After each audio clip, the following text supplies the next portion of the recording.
Yang saya hormati orang tua kami, mentor saya selama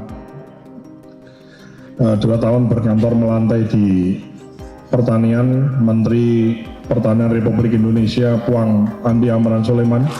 Terima kasih Pak Menteri.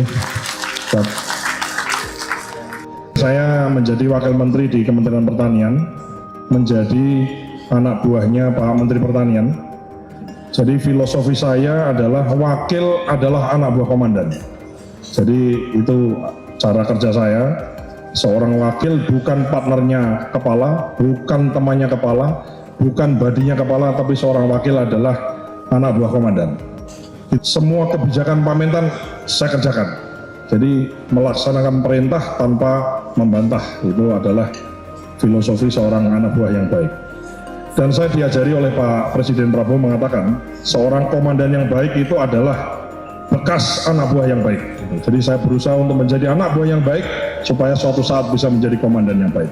Jadi saya selama di pertanian ini Pak Menteri tidak terasa sudah 2 tahun Pak. Jadi saya dilantik 19 Juli 2024. Jadi Wakil Menteri selama 6 bulan. Kalau tadi ada video, selama videonya saya pakai kacamata, itu adalah saya menteri periode zamannya Pak Jokowi. Kemudian saya dilantik kembali jadi wakil menterinya Pak Amran, berikutnya menjadi wakil menteri di era Presiden Prabowo. Rasa-rasanya tempat saya tempati itu kok banyak berhasilnya. Maksudnya begini, berhasil itu bukan berarti terus karena saya, bukan. Tapi entah kenapa keberuntungan itu ada. Saya masuk ke pertanian, nggak lama jadi Ketua Dewan Pengawas Bulog. Kemudian Bulog berhasil. Serapan gabahnya, tepuk tangan ya. Walaupun yang kasih arahan banyak ke Bulog itu bukan saya. Yang kasih arahan adalah Pak Menteri. Jadi sebenarnya Pak Menteri banyak kerja, saya dapat kredit ya. Bulog berhasil, kemudian saya dipindah oleh Pak Mentan menjadi komod di Pupuk Indonesia.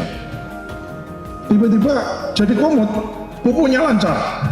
Ya karena arahan Pak Menteri semua kebijakan dirubah ya, sesuai arahan Presiden, plus harga pupuk dikurangi.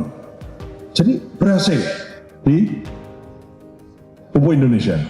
Dan di Kementerian Pertanian prestasi demi prestasi demi prestasi demi prestasi menjadi kebanggaan Presiden dan kebanggaan bangsa Indonesia. Kita swasembada pangan dalam waktu 1 tahun. Saya ingat 1 minggu ya, saya dilantik hari Rabu, Pak Jokowi kan melantik hari Rabu. Jumat depannya saya lagi olahraga dipanggil Pak Mentan. Ya kira-kira saya berarti mengenal beliau, ketemu kira-kira belum 2 minggu. Beliau mengatakan, Pak Wamen, ini rasa-rasanya 2 tahun lah paling lama bisa swasembada. Tapi Pak Wamen jangan cerita-cerita ke Pak Presiden ya. Nanti kalau diceritain, udah kalau ditanya 4 tahun nggak apa-apa. Pak Presiden bilang 4 tahun. Entah kenapa, tapi bukan saya yang lapor Pak Menteri, ya. Mohon maaf Pak Menteri, saya bukan saya yang lapor Pak. Mungkin dinding-dinding di ruangan Bapak ini nggak steril Pak, jadi lapor ke Presiden. Dari 4 tahun jadi 3 tahun, jadi setahun dan tercapai swasembada dalam waktu 365 hari, 1 tahun kita swasembada. Ya. Luar biasa Pak. Saya banyak melihat ya sesuai dengan nasihat Pak Presiden waktu saya dulu pertama kerja sama beliau. Jadilah insan yang senantiasa belajar, banyak melihat, banyak mendengar, dan banyak membaca. Jangan banyak bicara. Saya berusaha menjadi anak buah yang baik untuk Pak Menteri. Saya banyak melihat, saya banyak mendengar, saya banyak membaca, dan mencontoh, meneladani dari apa yang telah dikerjakan oleh Pak Menteri. Bagaimana mengelola bawahan, bagaimana mengganti bawahan tapi bawahan tidak tersinggung, ya kan? Bagaimana menaikkan jabatan dari eselon 2 menjadi eselon 3, kan makin tambahkan 2 tambah 3 ya. Kalau kamu tidak banyak tekanan, kau jadi lumpur. Tapi kau kalau banyak tekanan dengan 7.000 derajat di bawah tanah, jadilah kau berlian. Kata Menteri Amran Sulaiman mengatakan begitu. Dan saya siap untuk menjadi berlian-berlian berikutnya Pak Menteri. Dan saya siap juga untuk mencetak berlian-berlian berikutnya, karena Indonesia butuh banyak berlian untuk mencapai Indonesia yang lebih baik, lebih maju. Nggak boleh ada orang miskin lagi, tidak boleh ada petani susah lagi, dan tidak boleh ada anak-anak yang kurang gizi lagi. Terima kasih. Wassalamualaikum warahmatullahi wabarakatuh. Jam 5 tadi lewat kita rapat. Sampai sekarang ini masih belum ganti baju. Nah, itulah yang dirasakan 2 tahun Pak Kepala Badan Gizi Nasional. Minta maaf Pak ya. Ya, itu panggilan merah putih, bukan kehendak saya. Hanya saya pelaksana dari Bapak Presiden, dan Bapak adalah anak ideologi dari beliau. Jadi sebenarnya Bapak juga yang perintah kita ini. Juga sekarang Pak Sudaryono ini melompat secara eksponensial. Ini bukan main, di atasnya Kementerian Pertanian. Anggarannya 350 triliun. Iya kan? Pertanian anggarannya 40 triliun. 900% naik. Jadi lompatannya eksponensial. Nah, yang saya selalu selama menjadi birokrat sudah 22 tahun, saya itu ada kebanggaan kalau ada bawahan atau teman naik. Ada yang jadi direksi, ada jadi komo, ketua KPK dari sini juga, ketua KPK sekarang beliau ketua BGN, umurnya masih muda, masih 30 lebih ya, masih muda, masih panjang. Ya jadilah berlian nanti di sana. Jadi tekanannya ditambah menjadi 2 kali lipat, 3.500, 3.700 kali 2. Sudah pecat berapa kemarin? 800 berapa? 263, baru 1 minggu. Kalau 10 minggu ya 2000. Dan itu kalau tidak salah pesan Bapak Presiden 2000. Ya 10 minggu 2000. Karena kalau 1.500 itu Menteri Pertanian, Bapak harus di atas kali 10. Bapak Ibu sekalian, ini Pak Sudaryono, beliau luar biasa, pekerja keras dan sangat loyal. Rapat jam 6, aku tahu subuh baru tidur, jam 6 datang lagi tepat waktu. Saya tahu ini orang mengantuk. Saya tahu rapat jam 6 di Kalibata, jam 5 beliau on time datang. Saya tahu bahwa ini kelelahan ini orang, karena malam urus partai, urus HKTI, urus asosiasi pedagang, kemudian subuh dari rumah tinggalkan lagi jam 5 rapat, dan selalu saya diwakili. Memang hebat, gagah, pintar, cerdas, beliau sangat baik, beliau pekerja keras dan sangat loyal. Ini capaian tidak mungkin terjadi tanpa Pak Wamen. Ini bukan karena di depannya, dimanapun. Setiap saya ketemu rapat dengan Dirjen, tidak mungkin. Nah ini waktu kemarin 2 minggu lalu dipanggil Bapak Presiden, Pak Mentan, bagaimana Wamen? Top Pak, luar biasa. Masih muda, gesit, loyal, pekerja keras. Tiba-tiba, gimana kalau sendirian di pertanian?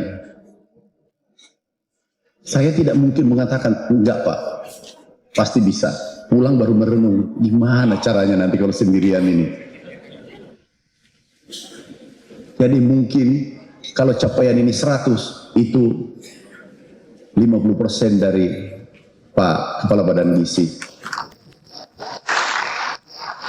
Sekali lagi, Pak Kepala Badan Gizi Nasional, terima kasih Pak. sudah sejarah mencatat bahwa Bapak pernah 2 periode di sini dan mencetak sejarah, membuat ada legasi swasembada dalam waktu yang sesingkat-singkatnya, tidak lepas dari hasil kerja Bapak. Jadi bukan saya, kita semua. Dan keberhasilan ini keberhasilan kita semua. Pupuk Indonesia, Bulog, PTPN, Palma, Pangan, semua Pupuk Indonesia, semua. Ini kolektif, kerja kolektif, bukan saya. Jujur, kalau ada saya copot, tahu pada hati saya tidak bahagia. Saya pulang itu biasa nangis. Saya bayangkan anak istrinya, keluarganya. Tapi pilihannya negara atau satu orang. Gak ada pilihan lain. Negara atau satu orang. Atau 2 orang. Dan insya Allah tidak akan pernah kami beri sanksi kepada siapapun kecuali atas nama negara. Pak Dar, itu awal perjuangan. Masih ada tahap berikutnya. 10 tahun ke depan, 15 tahun ke depan, ombaknya semakin kencang. Tapi kalau Bapak selesaikan badan gizi, Bapak jadi pendekar. Dan 2 pilihan Bapak, 10 minus 10, enggak sedang-sedang. Itu titipan saya, 10 atau minus 10, enggak 0. Bapak di sini sudah berhasil, ini rintangan sana. Bapak 1 minggu sudah top, bagus tuh, sudah mulai publik percaya. Kami yakin Bapak bisa, kami yakin Bapak bisa. Dan teman-teman yang Bapak butuhkan, tolong Dirjen support Pak Sudaryon. Orang-orang yang membutuhkan. Tapi kan anggaran cuma 13.000 sampai 15.000 per porsi. Cukup, sudah dihitung itu. Sudah perhitungan 15.000, kemudian sekian hitung-hitung itu sudah termasuk. Karena kan minyak goreng ini kan bukan bahan, kan? Dia kan sebetulnya adalah apa sih sebenarnya bahan yang bukan misalnya kalau ayam itu kan jadi bahan pokoknya kan. Kalau minyak goreng ini kan semacam katalisator lah ya, jadi barang digoreng gitu. Jadi sebetulnya kan tidak kemudian minyaknya itu kan kebutuhannya tidak sebesar kebutuhan ayam, telur, sayur dan lain-lain. Ya, intinya kan ini adalah, mohon maaf ini agak terengah. Jadi intinya kan ini kan bagaimana kita memastikan menyediakan menu yang dimakan oleh anak-anak ini satu aman, yang kedua kan bergizi. Sebetulnya sebelum kita ngomong aman dan bergizi, dilihat secara kasat mata kan orang bisa lihat pantas, nggak pantas. Jadi kami sudah menyiapkan ini, ya semoga doakan ini bisa segera selesai. Jadi intinya kami ingin melibatkan banyak pihak, termasuk orang tua. Jadi kami ingin memastikan orang tua itu tahu bahwa negara kasih makan anaknya apa hari ini, menunya apa, gizinya apa, ya kan, kemudian diberikan jam berapa, hari Senin apa, hari Selasa apa, hari Rabu apa, hari Kamis apa, gimana. Kita ingin transparansi di situ. Jadi bagaimana memastikan satu gini tadi, kalau dengan tidak barang subsidi memang cuklatnya begitu. Ya artinya sudah dihitung dengan perhitungan tidak memakai barang subsidi. Ya jadi memang itu menjadi keharusan, tidak boleh memakai minyak kita, tidak boleh memakai beras SPAP dan gas melon 3 kilo nggak boleh. Karena memang diperuntukkan untuk yang membutuhkan subsidi. Jadi dari sisi kesesuaian harga, kemudian menjadi menu itu sudah dihitung. Ya, jadi bukan ujuk-ujuk karena saya jadi ketua, kepala kemudian diputuskan terus nanti takutnya dikurangi, enggak. Dari awal memang begitu. Satu. Yang kedua, ya mari kita sama-sama kita lihat. Kami mendengar, kami menyimak, kami melihat. Kalau memang ada menu, dilihat kasat mata, pantas nggak? Kalau nggak dirasakan apa, laporkan. Kita mau ada transparansi, jadi semua orang boleh. Nggak boleh ada eksklusivitas, nggak boleh ada sembunyi-sembunyi, semuanya harus terang benderang. Ini uang rakyat dan harus dipertanggungjawabkan rakyat. Ya, uang rakyat, uang pajak dari rakyat dan harus diberikan kepada anak-anak kita, dan orang yang tidak mendapatkan pun harus mendapatkan akses informasi dari apa yang kita berikan kepada rakyat. Ini tidak hanya terjadi untuk BGN, saya kira untuk terjadi untuk bansos, terjadi untuk semua bantuan, traktor, bantuan benih, semua bisa diakses. Saya kira kita mengarah ke sana. Jadi Presiden Pak Prabowo sudah menekankan, ya partisipasi dari masyarakat harus kita tingkatkan. Ya, jangan sampai ini kan masalah SLE ya, service levelnya mesti bagus lah. Saya memastikan bagaimana service levelnya bagus, menunya bagus, bergizi, aman, diterima dengan tepat waktu, kemudian dikerjakan dengan baik, tidak ada hengki-pengki, tidak ada gratifikasi, tidak ada jual titik. Semua yang melanggar kita bersihkan semua.